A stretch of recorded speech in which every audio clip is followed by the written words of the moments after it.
The psychologist feels herself shaking as she walks down the prison hall. She's heard the stories. He's one of the deadliest killers in U.S. history. His victim toll is well over 100, the majority killed in just over a week, with his bare hands. Nobody knows why he did it exactly. Of course, there are plenty of theories. Maybe it was resentment. Several of the victims of his bloody rampage were family members after all. But that still didn't explain the other 40. Strangers. People the killer had never seen before, never spoken to, until he wrapped his hands around their screaming, shaking bodies. Soon enough, she reaches the end of the hallway. She knows that he's on the other side of that door, his hands cuffed to the table, his ankles shackled. He'll be dead 24 hours from now. Lethal injection. But somehow, she feels as though if anyone on this accursed earth could somehow survive that unsurvivable experience, it would be the devil behind this door. No more games. She opens the door and sees him, a mountain of muscle tucked into a garish orange jumpsuit. His eyes are piercing, and yet so sad, so tired. More than malicious, he looks so profoundly exhausted. She's interviewed killers before, serial killers even. It comes with the territory of being a working criminal psychologist, but this man is the first to ever frighten her. Still, she steels herself and sits on the chair across from him, trying to mask her terror out of a greater fear that his predator instinct might smell it on her. In the well over a decade that this man has been incarcerated, he's scarcely spoken a word, except when it's been entirely functional. He's never courted the media or tried to make himself seem more sympathetic or frightening to the press. He's never shared a single thing that's going on inside that strange, broken mind of his. But that didn't mean he'd been well behaved. In fact, he'd killed more of his fellow inmates than any other prisoner in American history, inciting a riot that left 50 dead, most of them by his own hand. It was never anything as logical as the petty spats of men bored to madness inside the clink or money and power-motivated gang violence. His attacks were always at night after days of contemplative silence. He'd smash through the bars of his cell like King Kong and decimate anyone who got in his way, leaving carnage in his wake. A true monster. By now, the psychologist thinks, he spent 6 years in solitary without complaint, locked in by special reinforced doors and walls, the kind you'd need heavy artillery to break down. He hasn't said a word in all that time, save for the occasional late-night ranting and raving. So why, with the needle so imminent, is he choosing to bear it all now? A last-minute attack of conscience? None of it seems to make sense to the psychologist. She's here to do her job, so she smiles and turns on her tape recorder, ready to listen. And the killer clears his throat and speaks in a shockingly soft, even-toned voice. "I never meant to hurt anyone. I want to make that clear first," he says. "I don't have a cruel bone in my body. I really don't. It's why all of this has been so hard for me."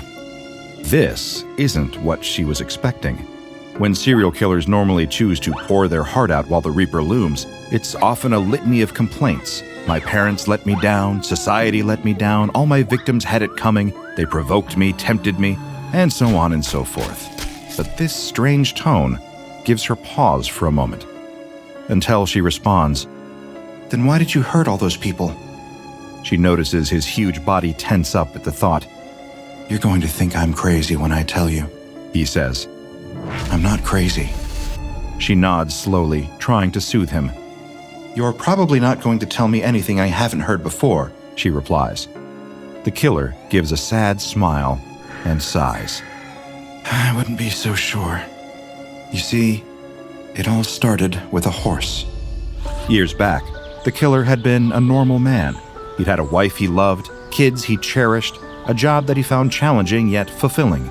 He had a house with a mortgage he could manage, and an Audi with only 10,000 miles on the clock. He was, by all accounts, living the exact kind of idyllic, white picket fence life that all the sitcoms and lifestyle magazines had sold his generation. Sometimes he felt like one of the few people who didn't go about life racked with anxiety. Things were really just pretty swell. Except for one funny little thing. He'd been a lifelong sleepwalker. It never seemed like it would be a problem. Sometimes he'd wake up in the living room or the kitchen and realize he'd somehow made his way down there in the night. It was a funny little quirk, an amusing story to tell his sales clients when he needed an icebreaker, some interesting detail to humanize himself. He never figured it'd be a path to anyone getting killed, until he saw that horse. The man who would later be known as the Killer was having one of his stock dreams. He was standing in a whimsical candy land, a Willy Wonka paradise, chewing on a giant marshmallow. Though his higher self would be able to tell he was likely just drooling into his pillow, he was just enjoying the fantasy. Until his dream suddenly received a bizarre intruder. At first, he thought it was a horse galloping towards him across the chocolate frosting dales, but no. It was two people dressed as a horse, decked out in a shoddy costume made out of yellow fabric and painted in various eye-searing colors. "Hey, buckaroo, maybe try a smaller marshmallow," it said in a kind of strange, nasal hillbilly cadence. "That one is way too big for your little small baby mouth." What a strange thing to say. It wasn't even really a comprehensible insult. Who's insecure about the size of their mouth? Sharks, maybe? But for reasons unknown, it really got to him. He didn't just take issue with what this fake horse said, he felt enraged by it. He needed to grab a hold of that thing and smash its stupid fake face. But as he tried to chase the horse across the Candy Kingdom, it just kept running, laughing at him, still making bizarre insults, like asking whether he got his hair from the hair store or saying that he'd ripped all the pockets out of his jeans and sold them to the Yakuza, then spent all the money on pachinko machines. And every little scrap of surreal nonsense sent the rage boiling up again. And that gave him the push to speed up and close the distance on this joker of a horse. He leaped onto the thing's body like a savage beast, pounding at it with his fists and tearing viciously with his fingers. He'd pull it apart like a piñata. He'd rip the stuffing out of the worthless thing. A high-pitched, keening wail of pure agony broke the man from his trance. He wasn't in the Candy Kingdom anymore. He was kneeling in the familiar streets of his hometown, and he wasn't beating down that worthless dream horse, but something that used to be human. Something that used to be family. The blood on his skin shone black in the moonlight. The street was littered with corpses, and as he came to the realization that he'd made those corpses with his own two terrible, desecrated hands, all he could do was scream. And the most frightening part is, he's far from the only one that this literal nightmare scenario has happened to. Have you ever woken up feeling legitimately angry at someone because of something they did to you in a dream? It's a disconcerting feeling to know that fantasies cooked up by your own mind can have such an impact on your waking hours. It's this exact mechanism that SCP-8067, also known as the Fightmare, preys upon to bizarre and frightening effect. The phenomenon is extremely statistically rare and has only, thus far, affected people in America, Canada, and Uzbekistan, though both of the people who had their experience in Uzbekistan were either American or Canadian tourists. There is no discernible external trigger for the phenomenon, but one commonality is that people who are sleepwalkers seem far more likely to be affected. The first stage of the anomaly will occur when the victim is in NREM, or non-rapid eye movement sleep.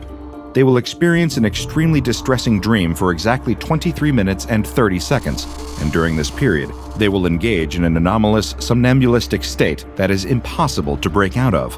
Sleepwalking can be dangerous enough as it is, but these sleepwalkers take on particularly dangerous anomalous traits, enhancing their physical abilities and their capacity to cause harm as a result, significantly.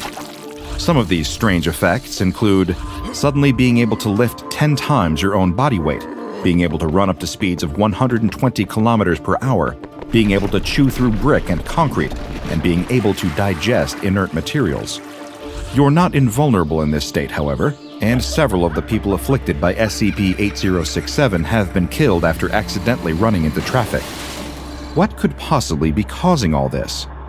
Well, according to the Foundation's research, the common denominator in these cases is a manifestation of a garish yellow pantomime horse, which is to say, two people wearing a cheap theatrical horse costume, with one playing the front pair of legs and the other playing the back pair. This horse will begin to heckle and insult the victim, driving them into a state of murderous rage. The particularly strange thing is that the insults are simply too esoteric to even find all that insulting, in a uniquely lol so random kind of way. These insults include, "They'll never let you in the breads and cereals group. You call that an irrigation method?" And even, "What's wrong, Sonny? Not man enough to alphabetize your organs?" All said in a high-pitched voice with a thick southern drawl, a voice described by some victims as weasel-like. I don't know about all of you, but I'm feeling murderously angry already. One of the more severe cases of people affected by this anomaly is a 48-year-old man who spent the better part of his life on death row before submitting himself as a voluntary D-Class to the SCP Foundation. He was a strange man, having committed a truly horrific killing spree where he murdered 15 people in an altered state. That altered state, as it turned out, was being influenced by the Fightmare.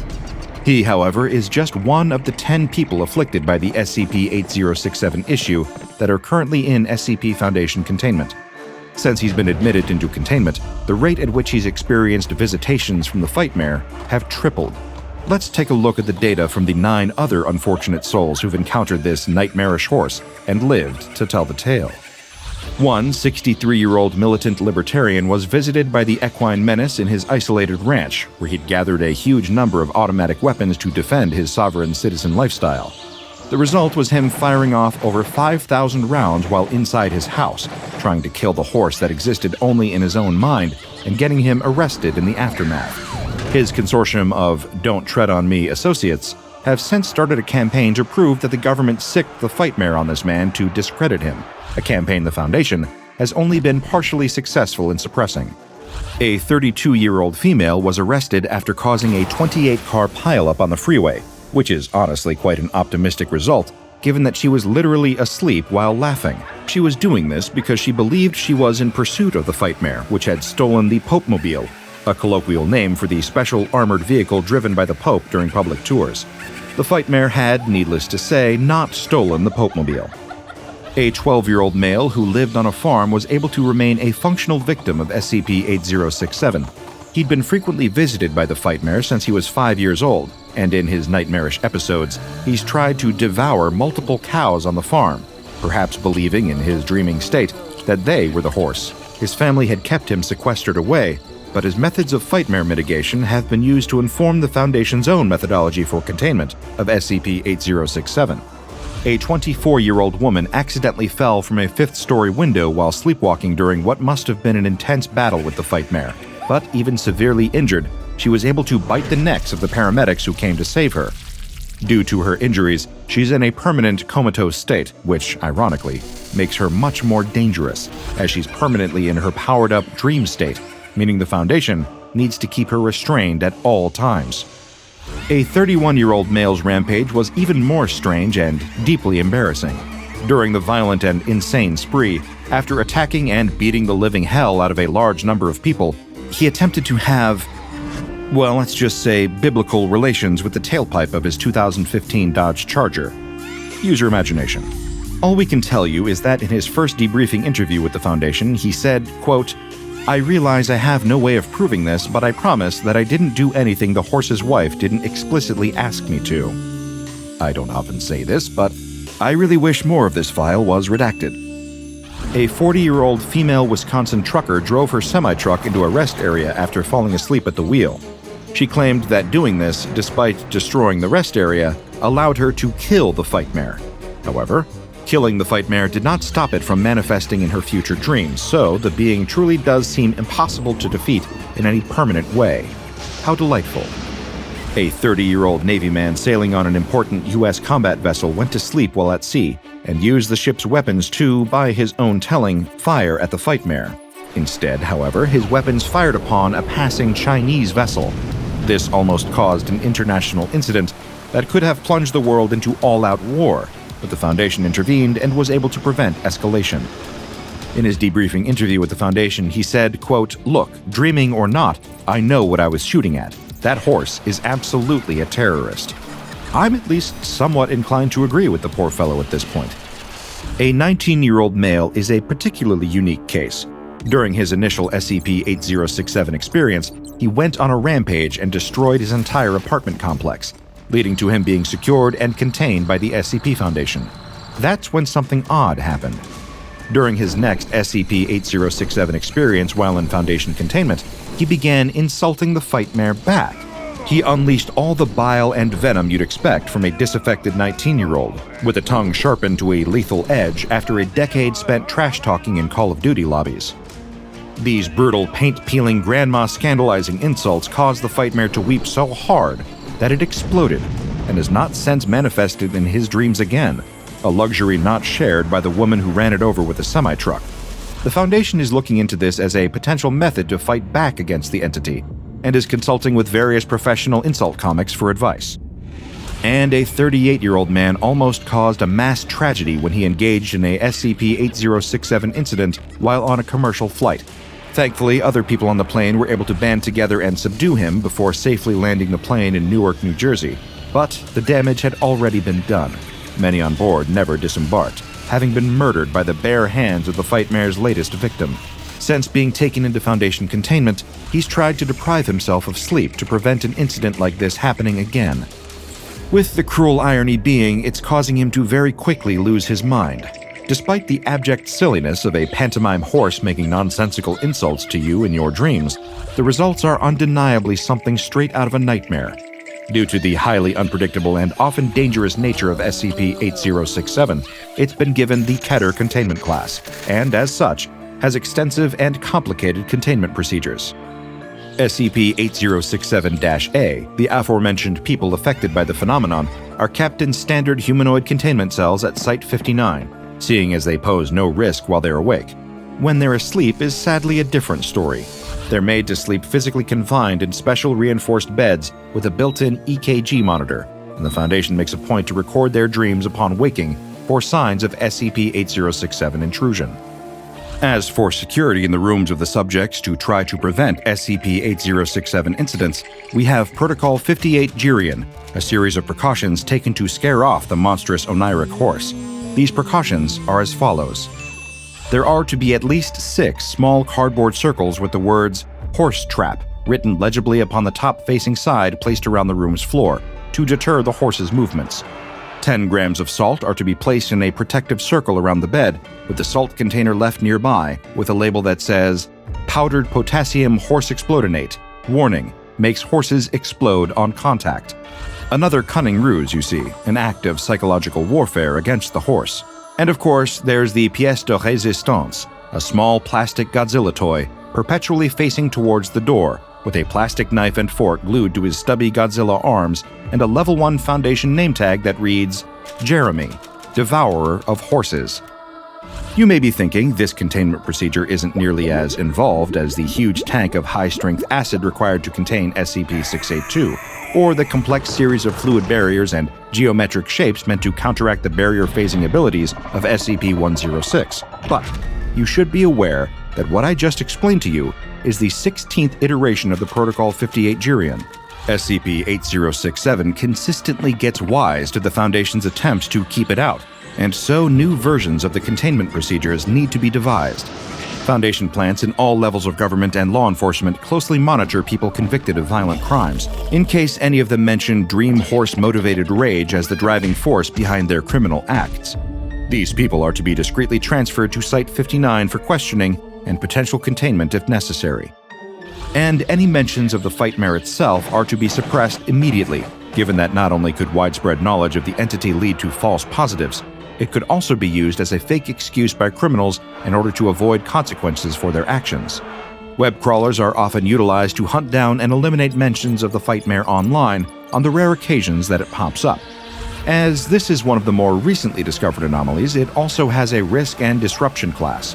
For the Fightmare, the risk class is warning, meaning it's capable of causing at least moderate damage to those affected and the people around them, though the victims of the Fightmare might contest that moderate is underselling it. The disruption class is Kennic, meaning that its effects could potentially extend towards the size of an average city, making it moderately difficult to contain. But how can one ever truly contain their own dreams, the wild and untamed vistas of the self-conscious? And if, when staring over the blurry green hills of your dreams tonight, you see a certain horse galloping towards you, we hope you can keep a better grip on yourself than the people we've discussed today. Check out the DrBob Patreon and become a junior researcher today. Now go and watch another entry from the files of DrBob, like SCP-705, Militaristic Play-Doh,